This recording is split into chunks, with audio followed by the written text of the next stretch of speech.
ఇది movable die ఇది.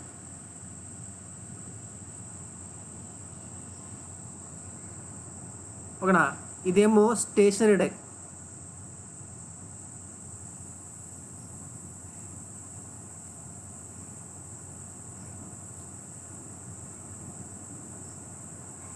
ఓకేనా, ఈ రెండు మధ్యలో ఏం చేస్తారంటే ఒక రెక్టాంగులర్ క్యూబాయిడ్ యొక్క మెటీరియల్ తీసుకుని, రా మెటీరియల్ తీసుకొని ప్లేస్ చేశాను. ఓకేనా, ఆ రెక్టాంగులర్ క్యూబాయిడ్ యొక్క రా మెటీరియల్ యొక్క లెంత్ ఏమో 2L అనుకుంటున్నాను, హైట్ ఏమో హెచ్ అనుకుంటున్నాను, విత్ ఏమో బి అనుకుంటున్నాను. ఓకేనా, సో మీకు ఏం చెప్పంటే జనరల్గా ఫోర్జింగ్ ఆపరేషన్ వచ్చేసరికి హాట్ వర్కింగ్లో చేస్తాం కదా. ఓకేనా, చూడండి ఒకసారి, మీకు దీని ముందు ఇది అనాలిసిస్ చెప్పే ముందు ఒక చిన్న వీడియో చూపిస్తాను. ఓకే, ఒకసారి అబ్జర్వ్ చేయండి.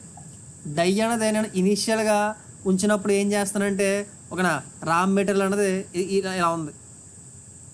ఓకేనా, ఎప్పుడైతే నేను ఈ డై అన్నది కిందకి మూవ్ చేస్తున్నానో అప్పుడు ఏమవుతుందంటే ఓకేనా, ఆ కాంటాక్ట్ అంటే ఇక్కడ ఎంతైతే కాంటాక్ట్ లెంత్ ఉందో ఇక్కడ కూడా సేమ్ కాంటాక్ట్ లెంత్ ఉంటుంది డైకిని రా మెటీరియల్కి మధ్యలో. కాకపోతే ఏమవుతుందంటే ఎప్పుడైతే లెంత్ అండ్ హైట్ అని డిక్రీస్ చేస్తున్నామో ఆటోమేటిక్గా డయామీటర్ పెరగాలి కాబట్టి ఇలా ఏమవుతుందంటే బల్జ్ అవుతుందన్నమాట. ఓకేనా, ఎందుకు అక్కడ కాంటాక్ట్ లెంత్ ఎందుకు పెరుగుతలేదు అంటే ఏంటంటే ఇప్పుడు ఎప్పుడైతే నేను ఈ డైని కిందకి కంప్రెస్ చేస్తున్నానో అప్పుడు ఏమవుతుందంటే ఇక్కడున్న మెటీరియల్ మొత్తం కూడా హాట్ మెటీరియల్ మొత్తం కూడా ఓకేనా ఈ డైరెక్షన్లో బయటికి ఫ్లో అవ్వడానికి ప్రయత్నిస్తుంది. ఓకేనా, కానీ ఎప్పుడైతే డై అనేది ఈ డైరెక్షన్లో ఫ్లో అవ్వడానికి ప్రయత్నిస్తుందో ఇక్కడ ఏమవుతుందంటే ఓకేనా, ఈ డై అన్నది వేరే మెటీరియల్, ఇక్కడ ఇక్కడ ఇక్కడ ఉన్న కాంపొనెంట్ అన్నది వేరే మెటీరియల్. ఓకేనా, అవి డై కాంపొనెంట్ మధ్యలో ఏమవుతుందంటే ఫ్రిక్షన్ అనేది ఏర్పడుతుంది అన్నమాట. ఓకేనా, సో ఆ ఫ్రిక్షన్ అనేది ఏం చేస్తుందంటే ఇక్కడున్న మెటీరియల్ని మూవ్ అవ్వకుండా అపోజ్ చేస్తూ ఉంటుంది ఈ డైరెక్షన్లో. ఓకేనా, అంటే ఇనీషియల్గా అప్లై చేసినప్పుడు ఏమవుతుందంటే అక్కడ ఈ ఫ్లో అయ్యే ఫోర్స్కో పోల్చుకుంటే ఇక్కడ ఫ్రిక్షనల్ ఫోర్స్ అనేది ఎక్కువ ఉంటుంది. ఓకేనా, సో ఇక్కడున్న ఫ్రిక్షనల్ ఫోర్స్ అనేది ఎక్కువ ఉండడం వల్ల ఏమవుతుందంటే ఓకేనా ఇక్కడ ఇక్కడున్న మెటీరియల్ అన్నది బయటికి ఫ్లో అవ్వలేదు. అందుకని చెప్పి ఇక్కడ ఇలా స్టిక్ అయిపోయి ఉంటుంది అన్నమాట. ఈ ఏరియాలో స్టిక్ అయిపోయి ఉంటుంది, అలా స్టిక్ అయిపోయి ఉంటుంది అన్నమాట. స్టిక్ అయిపోయి కింద మాత్రం ఏమవుతుందంటే డయామీటర్ అన్నది పెరుగుతూ ఉంటుంది.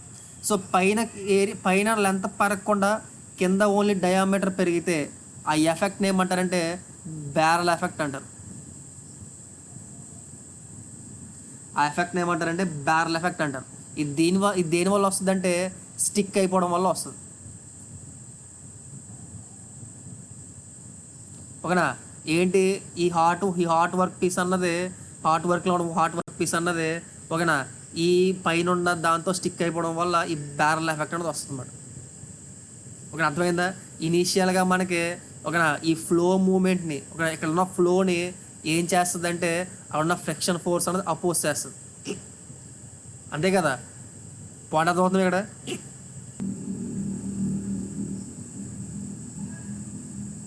రాసుకుని పాయింట్ ఫాస్ట్గా రాయండి, క్లాస్ కొంచెం ఎక్కువసేపు ఉంటుంది. పాయింట్ రాసుకో. when the force is applied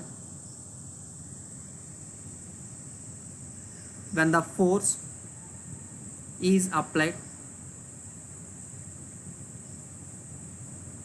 when the force is applied by using the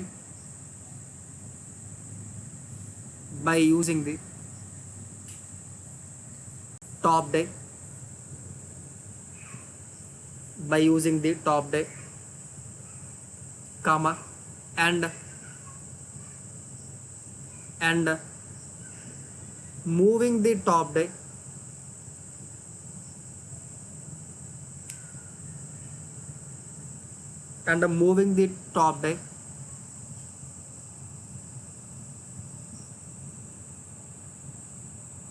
throughout length of the component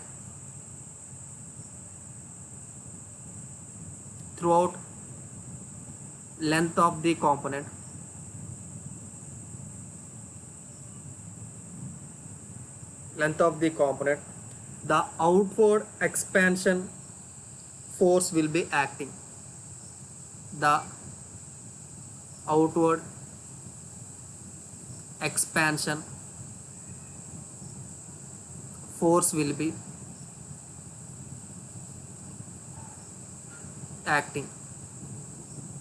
The outward expansion force will be acting. Full stop. But at the ends, but at the ends,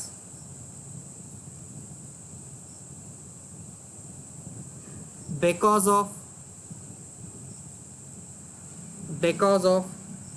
presence of friction,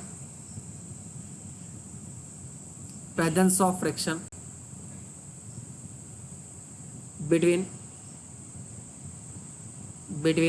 the raw material,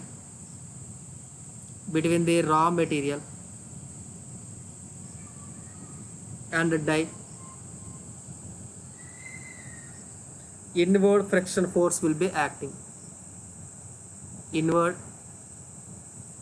friction force will be acting. Full stop. At the beginning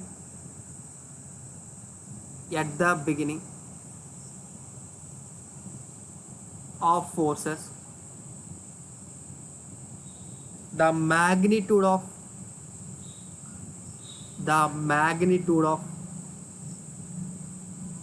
inward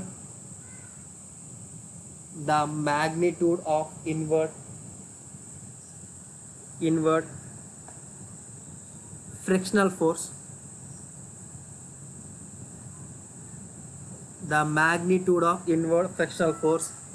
will be higher than the outward expansion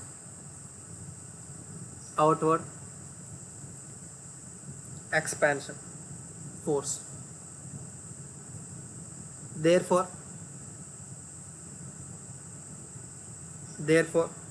material is simply sticking to the surface, sticking the surface of die, sticking the surface of the die. Full stop. Next point.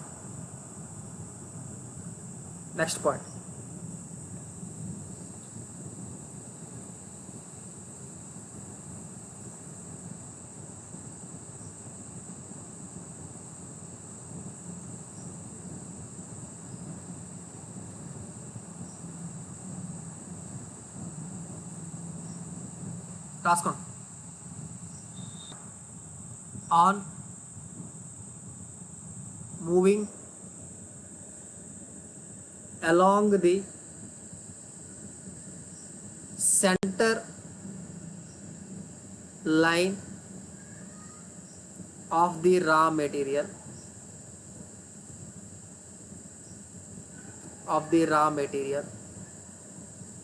అంటే అర్థం ఏంటంటే ఒకనా ఈ black line చూసారా, ఈ black line కుండా నేను move అవుతున్నాను అనమాట. ఎప్పుడైతే ఈ బ్లాక్ లైన్ కుండా మూవ్ అవుతున్నానో ఒకనా ఫ్రిక్షనల్ ఎఫెక్ట్ అనేది ఇక్కడ చాలా ఎక్కువ ఉంటుంది. ఒకనా ఇలా మూవ్ అయితే ఫ్రిక్షనల్ ఎఫెక్ట్ అనేది తగ్గిపోతుంటుంది కదా, అందుకని అది ఏమవుతుందంటే ఇలా బల్జ్ అవుతుంది కదా. ఒకనా ఈ ఎఫెక్ట్ని ఏమంటాం, బ్యారల్ ఎఫెక్ట్ అన్నా కదా, ఆ పాయింట్ చెప్తాను అన్నమాట.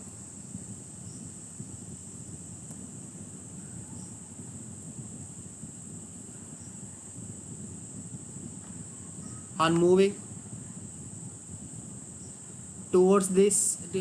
along the center line of the raw material, frictional effect are reducing.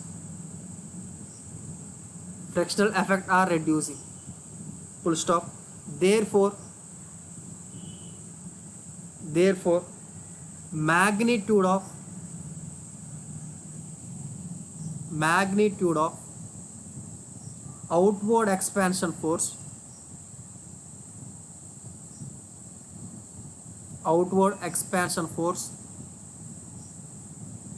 become higher, become higher, full stop. Due to this, due to this magnitude, due to this magnitude, sorry, due to magnitude ఏంటి, due to this material, due to this material started expanding, started expanding, come up producing the barrel shape of component, barrel shape of the component, full stop. Hence this effect, hence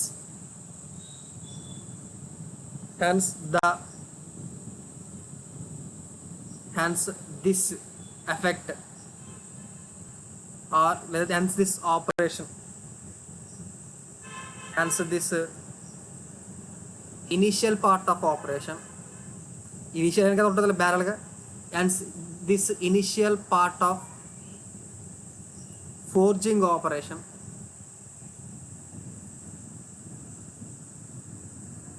forging operation is called barrel operation.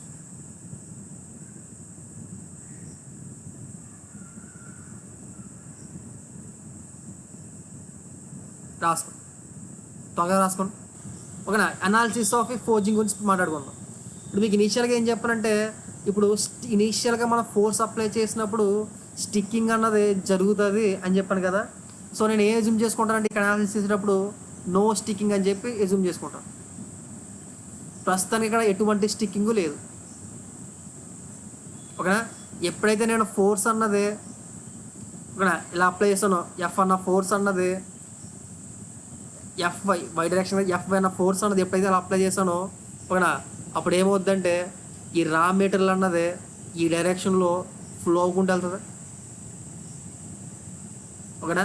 Height అన్నది ఏమైపోద్ది, తగ్గిపోతుంటుంది, అంతే కదా. ఓకేనా? ఎప్పుడైతే ఈ raw material అన్నది ఈ డైరెక్షన్లో flow అవ్వుకుంటూ వెళ్తుందో, అప్పుడు ఏమవుతుందంటే ఫ్రిక్షనల్ ఫోర్స్ అన్నది ఆ డైరెక్షన్ని, ఆ ఫ్లో అయ్యే డైరెక్షన్కి ఆపోజిట్గా ఒక ఫ్రిక్షనల్ ఫోర్స్ యాక్ట్ చేస్తుంది. ఓకేనా? ఆ ఫ్రిక్షనల్ ఫోర్స్ అన్నది ఈ ఏరియాకి, ఓకేనా, ఈ ఏరియాకి ప్యారల్గా ఉంటుందా ఫ్రిక్షనల్ ఫోర్స్ అన్నది. ఓకేనా? అందుకని చెప్పి ఆ ఫ్రిక్షనల్ ఫోర్స్ వల్ల వచ్చే స్ట్రెస్ని ఏమనుకుంటున్నానంటే టవ్ అనుకుంటున్నాను. ఓకేనా? పైనే కాదు కింద కూడా ఓకేనా రా మెటీరియల్ అన్నది ఇలా ఫ్లో అవుతుంది కదా. ఓకేనా?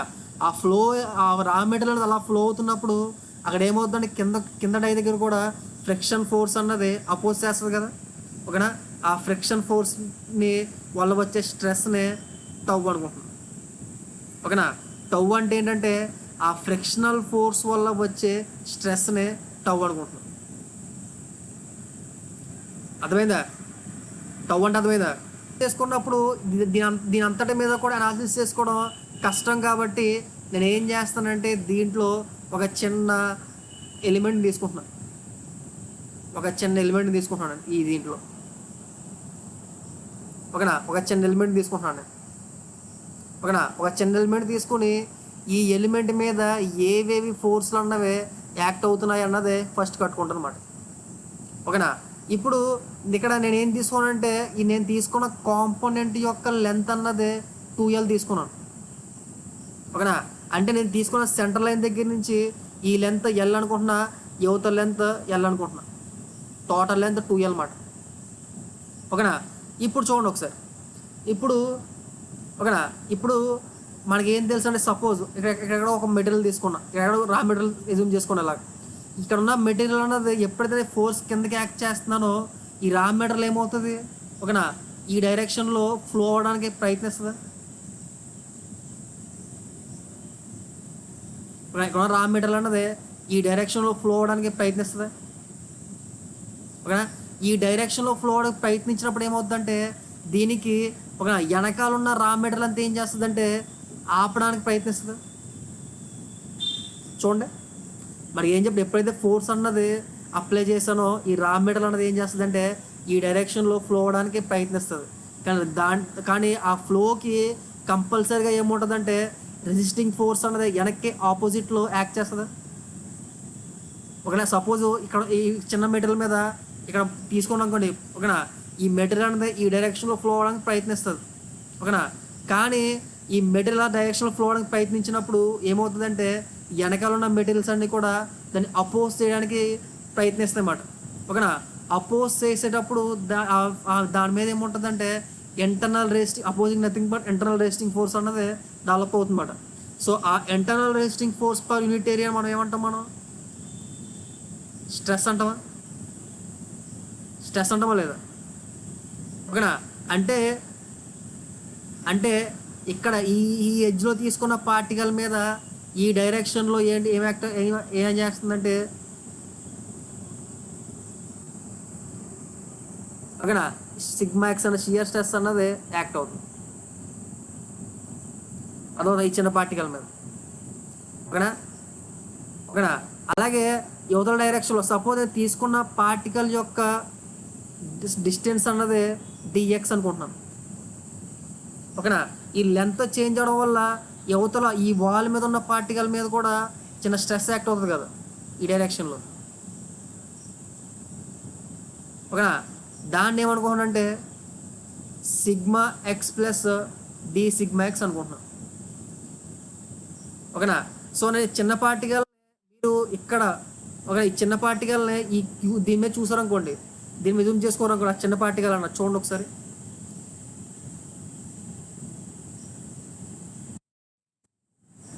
ఆ చిన్న పార్టికల్ చెప్పు.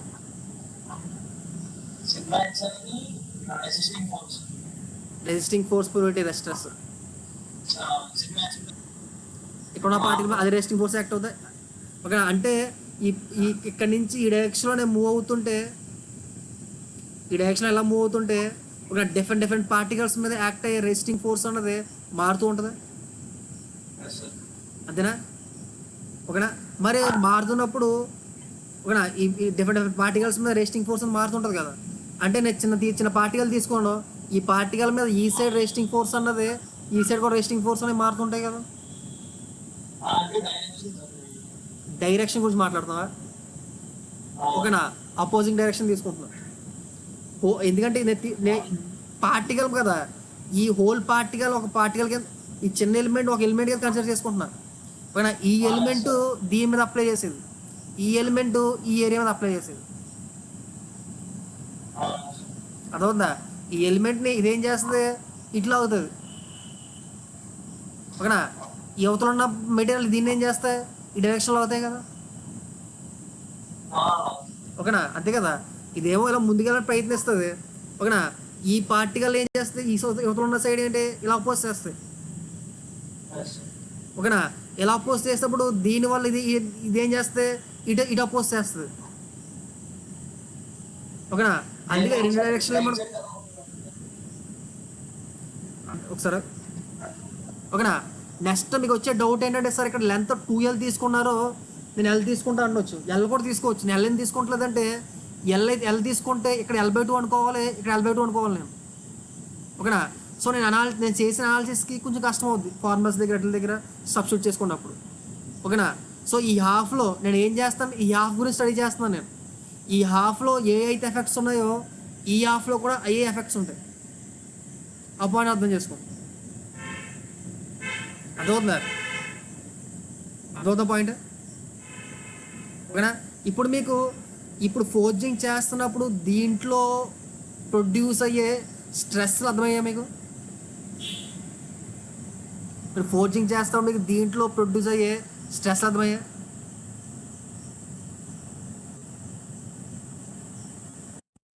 డౌట్ ఉంది ఇంకా చెప్పు.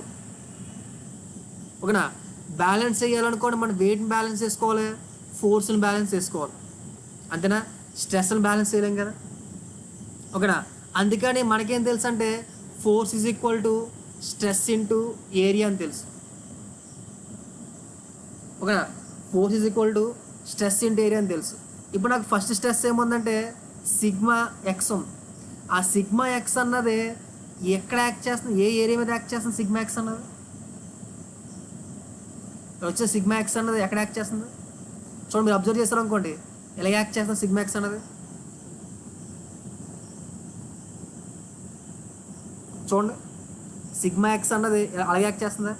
అప్పుడు సిగ్మా ఎక్స్ యాక్ట్ చేసే ఏరియా ఎంతో చెప్పగలరా మీరు?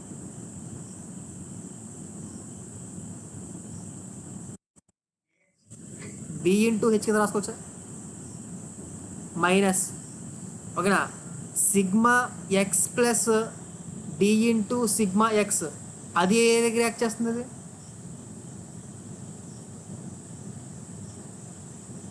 అది ఏ దగ్గర యాక్ట్ చేస్తుంది?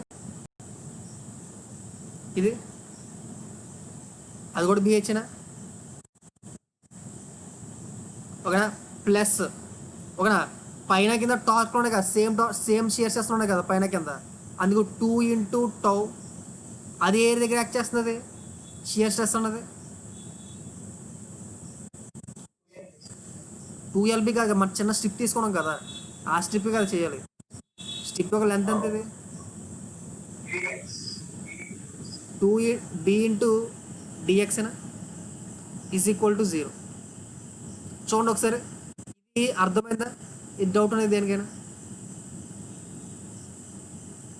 ఈ ఈక్వేషన్ మీకు అర్థమైందా? ఇంకా ఎవరికైనా?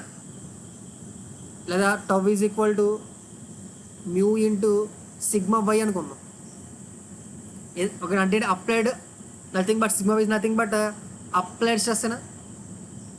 ఓకేనా, సో దీని నుంచి D sigma X by dx is equal to 2 mu sigma y కింద రాసుకోవచ్చా? ఓకేనా, దీని ఏమనుకుంటారు? హెచ్ చేసినా ఎక్కడ హెచ్, సారీ ఇక్కడ హెచ్ ఉంది కదా, బాగా కూర్చోదు, మళ్ళీ మర్చిపోదాం. ఇప్పుడు ఓకేనా? ఇప్పుడు ఓకేనా? ఓకేనా, దీన్ని ఏమనుకుంటానంటే ఈక్వేషన్ నెంబర్ ఏ అనుకుంటాం. చూడండి, ఇక్కడ వరకు అర్థమైంది, ఏమైనా డౌట్స్ ఉన్నాడు కానీ ఒకసారి. డ్రాయింగ్ స్ట్రెస్ గురించి మాట్లాడుకునేటప్పుడు ట్రెస్కా థియరీ అని చెప్పి, ట్రెస్కా థియరీ లేదా మ్యాక్సిమం షియర్ స్ట్రెస్ థియరీ అని చెప్పాను మీకు. ఓకేనా, ఆ థియరీ ప్రకారంగా ఏంటంటే సిగ్మా వై ప్లస్, ఆ థియరీ ప్రకారంగా ఏంటి, sigma X plus sigma why. Okay okay, ఒకసారి ఒకసారి ఇది సిగ్మా వై అనుకోవద్దు దయచేసి, ఇంకోటి ఏమనుకుందాం దీన్ని. ఎందుకంటే సిగ్మా వై అంటే మళ్ళీ ఈ స్ట్రెస్ కింద అయిపోద్ది, మళ్ళీ పీవై అనుకుందాం. Py is nothing but applied pressure. Okay, py అనుకోండి, దీన్ని మార్చేస్తుంది నేను. సిగ్మా వై అనుకుంటే మళ్ళీ ఇది ఈ స్ట్రెంత్ అయిపోతుంది, పీవై అనుకుంటాం. ఓకేనా, మన ఎంత ఇది మన ఇది కూడా మనం అప్లై చేసినాయి కదా. మనం అప్లై చేసింది ఎప్పుడు కూడా ఈ స్ట్రెంత్ కన్నా తక్కువ ఉండాలి. దాన్ని ట్రెస్కా థియరీ అంటాం. మీకు థియరీ ఆఫ్ ఫెయిల్యూర్స్ దగ్గర, థియరీస్ ఆఫ్ ఫెయిల్యూర్స్ దగ్గర వస్తుంది. మనం ఎప్పుడు అప్లై చేసింది ఎప్పుడు కూడా ఓకేనా ఈ స్ట్రెంత్ కన్నా తక్కువ ఉండాలి. ఓకేనా, ఫర్ గివెన్ మెటీరియల్కి ఈ స్ట్రెంత్ అన్నది కాన్స్టెంట్. ఫర్ గివెన్ మెటీరియల్కి ఈ స్ట్రెంత్ అన్నది కాన్స్టెంట్. ఓకేనా, ఇప్పుడు నేను ఏం చేస్తానంటే దీన్ని, ఇది ఎక్కడి నుంచి వచ్చిందంటే మ్యాక్సిమం షియర్ స్ట్రెస్ థియరీ నుంచి వచ్చింది. ఓకేనా, ఇప్పుడు ఏం చేస్తానంటే దీన్ని differentiating on both sides, differentiating on both sides with respect to X. ఓకేనా, అంటే D sigma X by D X plus D sigma Y by dx is equal to for given మెటీరియల్కి ఈ సిగ్మా ఈల్ స్ట్రెస్ అనేది constant for a given మెటీరియల్కి yield stress అనేది constant అయినప్పుడు దాని differentiation ఎంత అవుతుందంటే 0 అవుతుంది. ఓకేనా?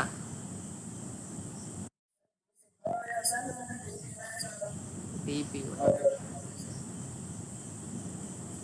ఓకేనా?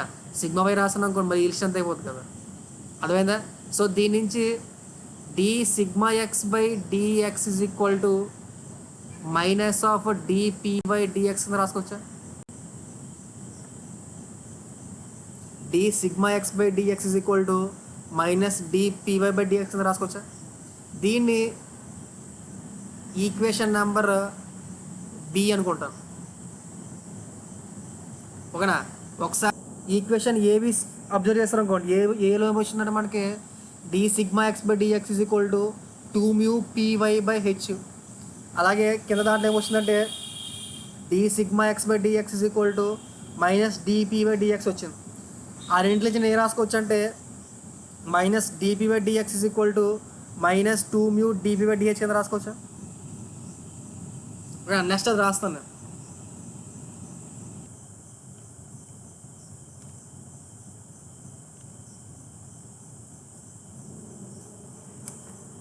ఏమని చెప్పండి ఒకసారి. Minus D P X by dx is equal to 2 μ H into పిఎక్స్నా? ఓకేనా? వేరియబుల్ సెపరబుల్ చేస్తాం. వేరియబుల్ సెపరబుల్ చేస్తే దీని ఎలా రాసుకోవచ్చు? డిపివై ఇదా?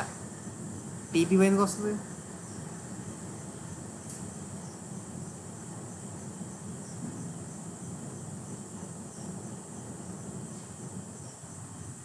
డిపివై ఎందుకు వస్తుంది? పీవై కదా.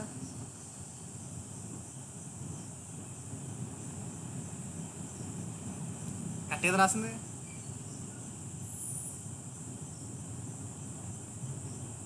సో పీవైయా? ఓకే ఓకే, వైయా? ఓకే ఓకే, పీవై అనాలి, పిఎక్స్ అనుకో. Okay, P Y. ఓకేనా? వేరియబుల్ సెపరబుల్ చేస్తాం. ఓకేనా? వేరియబుల్ సెపరబుల్ అంటే దీన్ని D P Y by P Y is equal to minus 2 μ by H into D X కింద రాసుకోవచ్చా? ఓకేనా? Integrating on both sides.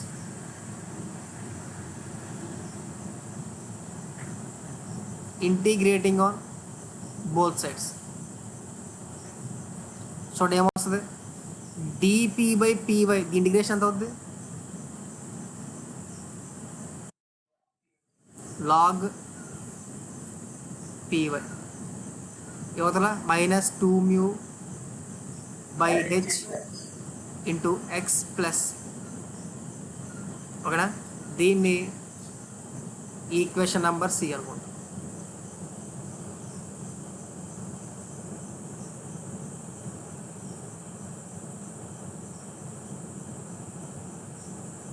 దాన్ని ఈక్వేషన్ నెంబర్ సి అని రాసుకుంటాం. ఓకేనా? ఇప్పుడు ఇక్కడ నేను ఏం చెప్పిన, చిన్న స్ట్రిప్ తీసుకొని ఈ చిన్న స్ట్రిప్ మీద ఓకేనా, యువతల సైడ్ ఉన్న స్ట్రెస్ అన్నది సిగ్మా ఎక్స్, యువతల సైడ్ ఉన్న స్ట్రెస్ అన్నది sigma X plus sigma dx అని చెప్పి తీసుకున్నాను. ఓకేనా? అదే స్ట్రిప్ అన్నది ఫర్ ఎగ్జాంపుల్ నేను అదే స్ట్రిప్ అన్నది ఇచ్చే అట్ ది ఫ్రీ సర్ఫేస్ మీద తీసుకోవడం అనుకోండి. అదే స్ట్రిప్ అన్నది ఫ్రీ సర్ఫేస్ మీద తీసుకోవడం అనుకోండి, ఈ డైరెక్షన్లో స్ట్రెస్ ఎంత అవుద్ది?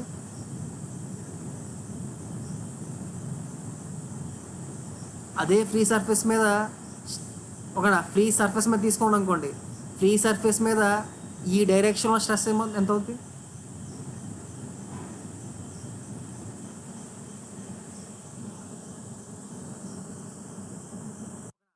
అంటే 0 అవుద్దా? ఎందుకు 0 అవుతుంది?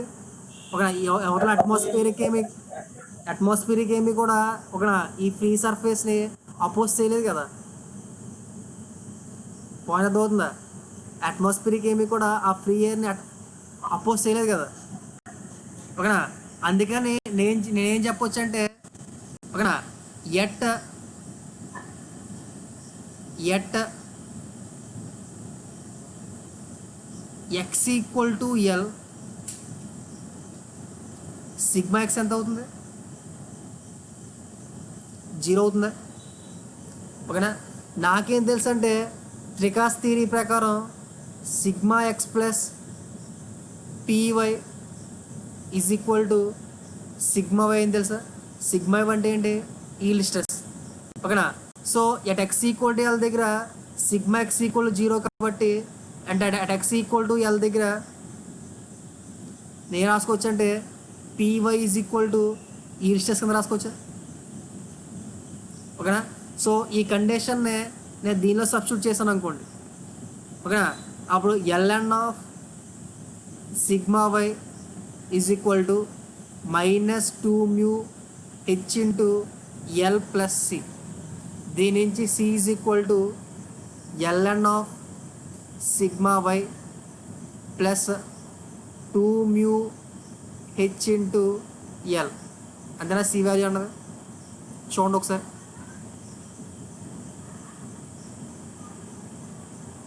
చూడండి ఒకసారి.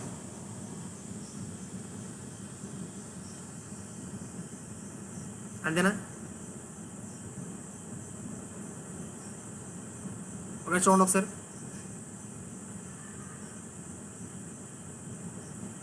ఓకే, దాని నుంచి నేను ln of py is equal to -2 mu h into X plus 2 mu h into l plus ln of sigma y. అంతేనా? ఓకేనా. దాని నుంచి నేను ఏం రాసుకోవచ్చు అంటే ln of py minus ln of sigma y is equal to 2 mu h into L minus x. చూడండి, దీనిలో 2 మ్యూ బై హెచ్ కామన్ తీస్తే ఎల్ మైనస్ ఎక్స్ అవుతుందా? Log a minus log b, log A by B.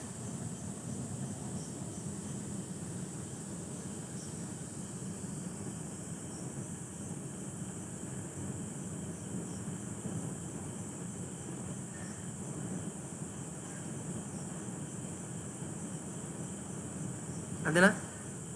So దీని నుంచి py is equal to ఏ రాసుకోవచ్చు? Sigma y into e power 2 mu by H into L minus x రాసుకోవచ్చు.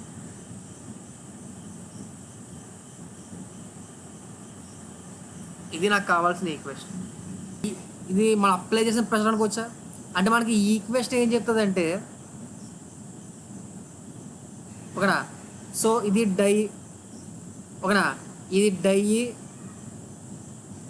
ఇదేమో raw material, ఓకేనా. ఇది centre line. ఈ సెంటర్ లైన్ దగ్గర నుంచి, ఓకేనా, ఇక్కడి నుంచి ఇక్కడ వరకు నాకు ఏ పాయింట్ దగ్గర అయినా సరే, ఎక్కడైనా సరే ప్రెషర్ ఎంత ఉందో క్యాలిక్యులేట్ చేయాలనుకుంటే ఈ ఫార్ములా యూజ్ చేసుకుని క్యాలిక్యులేట్ చేసుకోవచ్చా? ఈ ఫార్ములా బట్టి నాకు ఇక్కడ డైకి వర్క్ రా మెటీరియల్కి మధ్యలో ఉన్న ప్రెషర్ అన్నది ఏ పాయింట్ దగ్గర అయినా సరే కావాలంటే నేను క్యాలిక్యులేట్ చేసుకోవచ్చా, చేసుకోకూడదు? దీని ఉపయోగించి క్యాలిక్యులేట్ చేయొచ్చా? ఓకేనా. ఇప్పుడు నాకు ఈ ఈక్వేషన్ బట్టి ఏ పాయింట్ దగ్గర, ఒక డైలో ఏ పాయింట్ దగ్గర మనకి ప్రెషర్ అన్నది ఎక్కువ ఉంటుంది, హయ్యెస్ట్ ఏ పాయింట్ దగ్గర ఉంటుందో చెప్పగలరా మీరు? సెంటర్ దగ్గరనా? ఇప్పుడు నేను సెంటర్ దగ్గర నుంచి, డై యొక్క సెంటర్ దగ్గర నుంచి, ఓకేనా, సపోజ్ డై యొక్క సెంటర్ అనుకోండి, డై యొక్క సెంటర్ దగ్గర నుంచి ఇట్లా అవుటర్ సర్ఫేస్ వరకు మూవ్ అయినా అనుకోండి, ఓకేనా, ప్రెషర్ ఏమైపోతుంది? తగ్గుతుందా? ఎలా తగ్గుతుంది? ఎక్స్పోనెన్షియల్గా తగ్గుతుంది. అంతేనా? అంటే కర్వ్ ఎలా వస్తుంది మనకి? ఇలా వస్తుందా? ఇలా వచ్చి ఈ సర్ఫేస్ దగ్గర ఎంత అవుతుంది ప్రెషర్ అన్నది?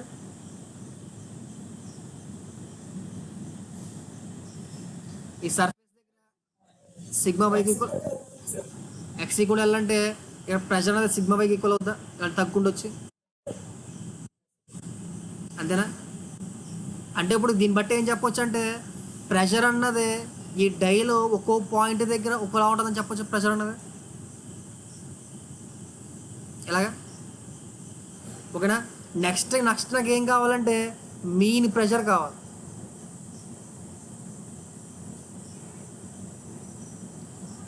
అంటే ఒక్కో పాయింట్ దగ్గర ప్రెషర్ అనేది ఒకలా ఉంటుంది కదా, ఓకేనా? సో మనకి జనరల్గా ఏం అడుగుతాడు, what is the average pressure కట్టమని అడగచ్చు ఫోర్జింగ్లో. ఇప్పుడు మనకి మీన్ ప్రెషర్ అంటే అర్థం ఏంటి, మనకి మీన్ ప్రెషర్ అంటే అర్థం ఏంటి, ఓకేనా? ప్రతి పాయింట్ దగ్గర కూడా ప్రెషర్ కట్టేసి, ఓకేనా? సో ఎన్ని పాయింట్స్ అయితే ప్రెషర్ కట్టామో అన్నింటిలో యాడ్ చేసి బై ఎన్ అని వేసుకోవచ్చా. సపోజ్ ఎన్ పాయింట్స్ దగ్గర ప్రెషర్ కట్టాను, ఆ ఎన్ పాయింట్స్ దగ్గర కూడా నేను ఆ ఎన్ పాయింట్స్ దగ్గర కట్టిన ప్రెషర్ అన్నింటిలో కూడా యాడ్ చేసుకుని బై ఎన్ అని అనుకోండి, దాని మెయిన్ ప్రెషర్ వచ్చా నేను, మెయిన్ ప్రెషర్ అంటే అదేనా, మెయిన్ ప్రెషర్ అదేనా, ఓకేనా? ఇప్పుడు నేను ప్రతి పాయింట్ దగ్గర ప్రెషర్ కట్టడం అంటే నథింగ్ బట్ అక్కడి నుంచి అక్కడ వరకు నేను జస్ట్ ఇంటిగ్రేట్ చేసుకోండి అనుకోండి, సరిపోద్దా? ప్రతి పాయింట్ దగ్గర ప్రెషర్ కట్టడం కన్నా ఈ పాయింట్ దగ్గర నుంచి ఆ పాయింట్ వరకు ఇంటిగ్రేట్ చేసుకోండి అనుకోండి, ఇంటిగ్రేషన్ నథింగ్ బట్ ఏంటి, యాడింగే కదా.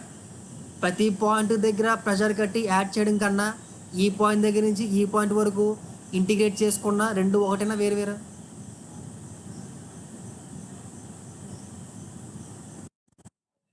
ఒకటేనా?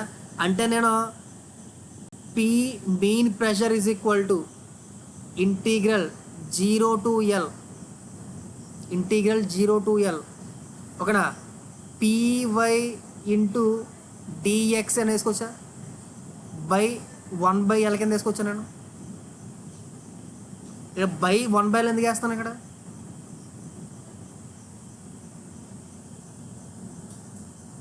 మీన్ కదా, బై ఎన్ వేస్తాం కదా ఇక్కడ మనం ఎన్ పాయింట్స్ దగ్గర అయినప్పుడు. సో ఇక్కడ ఎక్కడి నుంచి దాకా ఎన్ని పాయింట్స్ ఉంటాయి, ఎల్ పాయింట్స్ ఉంటాయి కదా, ప్రతి పాయింట్ దగ్గర చేస్తాం కదా, అందుకే 1/L అని వేసుకుంటున్నాను నేను.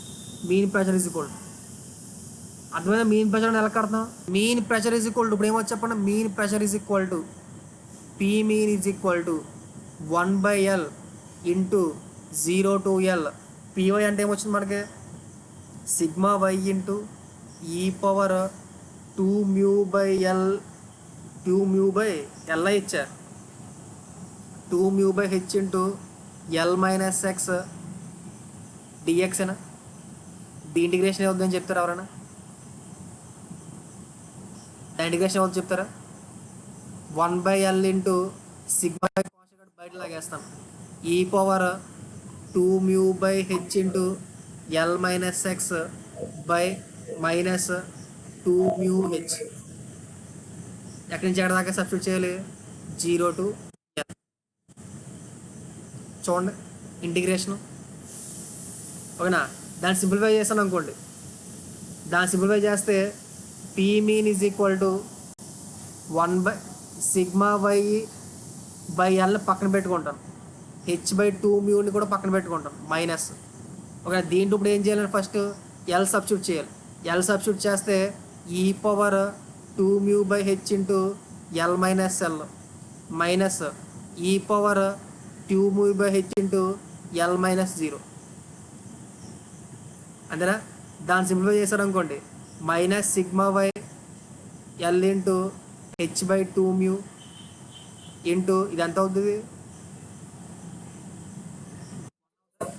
ఎల్ 0 ఈ power 0 1 minus E power 2μL/h కింద రాసుకోవచ్చా.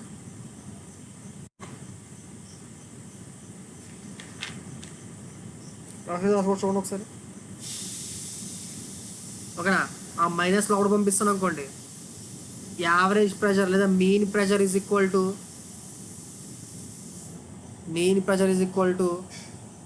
h/2μL into sigma y into e power 2μL/h minus 1 కింద రాసుకోవచ్చా.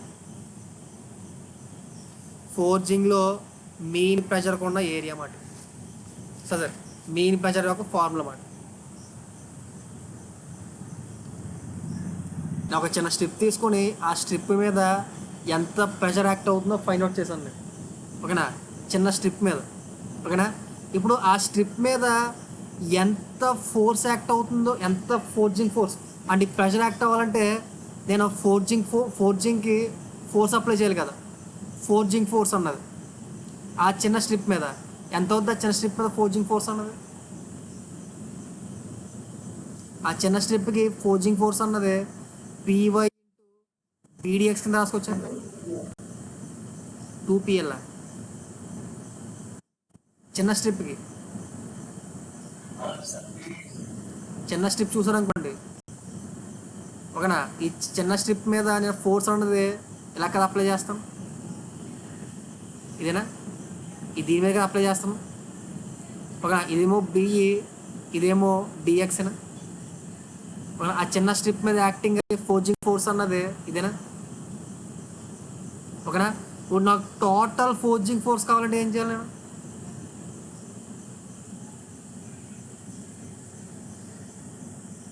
టోటల్ ఫోర్జింగ్ ఫోర్స్ కావాలంటే ఏం చేయాలి నేను, ఆ చిన్న స్ట్రిప్ మీద కాకుండా హోల్ బాడీ మీద నాకు ఫోర్జింగ్ ఫోర్స్ కావాలి అంటే ఏం చేయాలి ఇప్పుడు. ఓకేనా, దీన్ని త్రూ అవుట్ అని ఇండికేట్ చేసుకోవాలి. అక్కడి నుంచి 0 to 2L కదా టోటల్ ఎంత, కాకపోతే 0 to L తీసుకుని ఇంటూ 2 చేసుకుంటాను, ఎందుకంటే అవతల ఎఫెక్ట్ సేమ్ కదా. ఓకేనా, so G2 into 0 to L PY into BDX కింద రాసుకోవచ్చా. చూడు టోటల్ ఫోర్జింగ్కి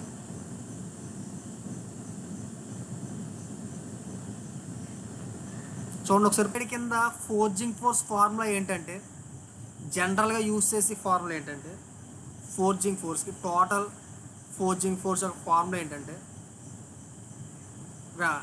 సింప్లిఫైడ్గా యూజ్ చేసుకునేది sigma by into area of final. ఓకేనా, area of final into 1 + 2μ RF by 3HF. ఓకేనా, ఇదంతా గుర్తుపెట్టుకోవడం ఎందుకు, డైరెక్ట్గా ఫోర్జింగ్ ఫార్ములా గుర్తుపెట్టుకోవడం అంటే ఈ ఫార్ములా గుర్తుపెట్టుకోండి. ఓకేనా, ఇక్కడ ఏఎఫ్ అంటే ఏంటంటే final area of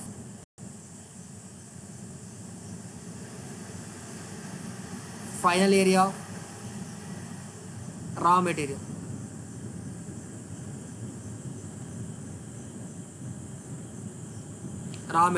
final area of raw material.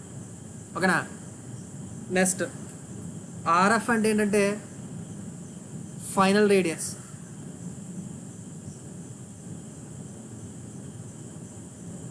HF ఏంటంటే ఫైనల్ హైట్.